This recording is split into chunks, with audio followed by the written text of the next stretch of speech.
আজকে আমরা শিখব ভগ্নাংশ। ভগ্নাংশ হলো কোনো সংখ্যার খণ্ডিতাংশ বা খণ্ড অংশ, অর্থাৎ যে কোনো একটি সংখ্যা, এই সংখ্যাটি বিভক্ত বা খণ্ড করলে যে খণ্ডিতাংশটা পাওয়া যায় তাকে ভগ্নাংশ বলে। ভগ্নাংশ তিন প্রকার, যথা প্রকৃত ভগ্নাংশ, যেমন হাফ, 10/7। প্রকৃত ভগ্নাংশের বৈশিষ্ট্য হলো লব লব ছোট হবে এবং হর হবে বড়। অপ্রকৃত ভগ্নাংশ যেমন 7/12, 3/10। অপ্রকৃত ভগ্নাংশের বৈশিষ্ট্য হলো এটি লব বড় হবে এবং হর ছোট হবে।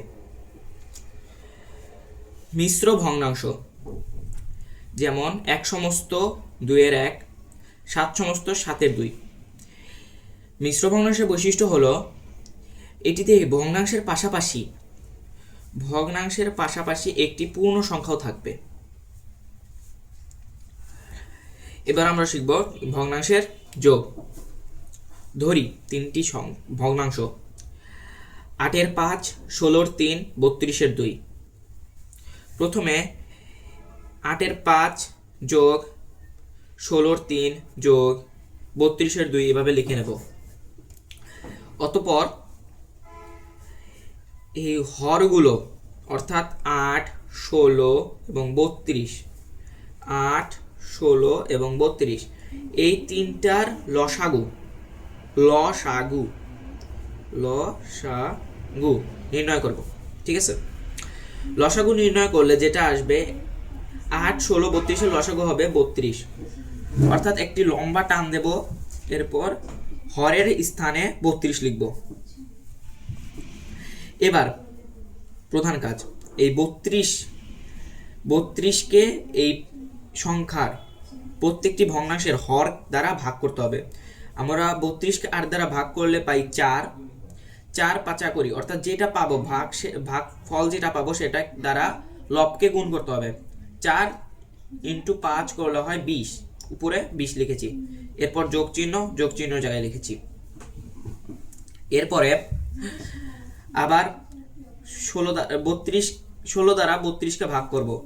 ভাগ করলে আসে 2, 3 × 2 = 6, তাই এখানে 6 লিখেছি, যোগ চিহ্ন।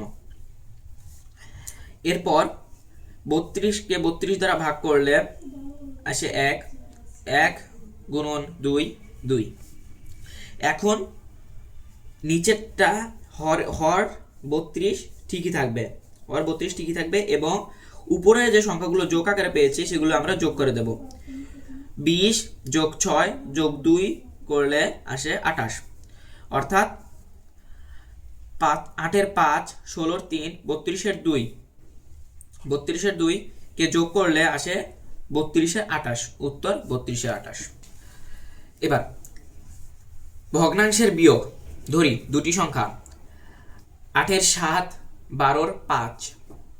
প্রথমে 8/7 বিয়োগ 12/5 এভাবে লিখে নেব। অতঃপর যোগের মতো ভগ্নাংশগুলোর হরগুলোর লসাগু করব। 8 ও 12 লসাগু করলে হয় 24, তাই হরের জায়গায় 24 লিখেছি এবং একটি দাগ দিয়েছি। দাগের উপরে অর্থাৎ লবের স্থানে এই 24কে 8 দ্বারা ভাগ করলে যত ভাগশেষ আসে ওই ভাগশেষ দ্বারা এই 7কে গুণ করতে হবে, অর্থাৎ লবকে গুণ করতে হবে যোগের মতোই। 24কে 8 দ্বারা ভাগ করলে হয় 3, 3 × 7 21। বিয়োগ চিহ্ন জায়গায় লিখব। এরপর 24কে 12 দ্বারা ভাগ করলে হয় 2, 2 × 5 10। 21 থেকে 10 বাদ দিলে হয় 11, উপরে লবের জায়গায় 11 লিখব ও হরের জায়গায় 24 লিখব। উত্তর 24/11। এবার ভগ্নাংশের গুণ। ধরি দুটি ভগ্নাংশ, 3 সমস্ত 3-এর 2, এখানে সমস্ত নাও থাকতে পারে, আমি সমস্ত দিয়েছি, একসাথে দুটো হবে, এবং 5/4। প্রথমে 3 সমস্ত 3-এর 2 ইন্টু 5 সমস্ত 4 লিখে নেব। এরপর সমস্ত ভাঙবো। সমস্ত ভাঙার নিয়ম, সমস্ত সংখ্যা অর্থাৎ পূর্ণ সংখ্যাটি দ্বারা হরকে গুণ করে যে গুণফল আসবে সেটির সাথে লব যোগ করলে যেটি আসবে সেটি উপরে লিখতে হবে। 3 × 3 9, 9 + 2 11, এবং এখানে 5-এর 4, 5-এর 4 লিখব। এখন যা করতে হবে, এই 4 দ্বারা এই 11কে এবং এই 5 দ্বারা এই 3কে গুণ দিতে হবে। 4 × 11 44, 5 × 3 15। এখানে যেহেতু এটি একটি অপ্রকৃত ভগ্নাংশ, তাই এটি আমরা সমস্ত করে নেব। সমস্ত করার ক্ষেত্রে সমস্ত করলে আসে 2 সমস্ত 15/14। উত্তর 2 সমস্ত 15/14।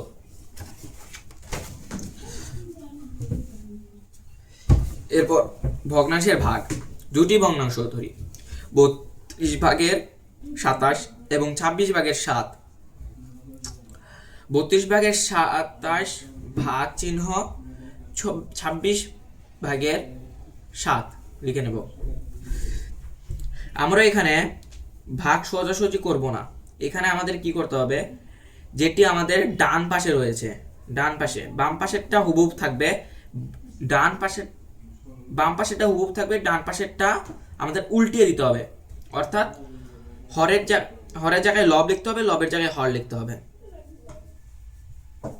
এখন আমরা উল্টিয়ে দিলে এখানে হর ছিল 26, এখানে লব হয়ে যাবে 26, এখানে 7 ছিল লব, এখানে হয়ে যাবে হর।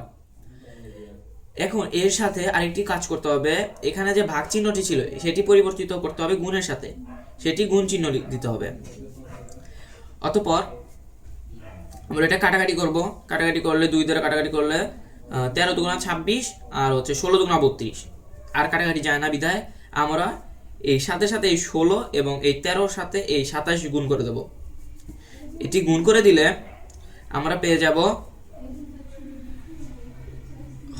লব 351 এবং হর 112। যেহেতু এটি অপ্রকৃত ভগ্নাংশ, তাই আমরা সমস্ত করে পাই 3 সমস্ত 12/15। উত্তর 3 সমস্ত 112/15। আজ এইটুকুই।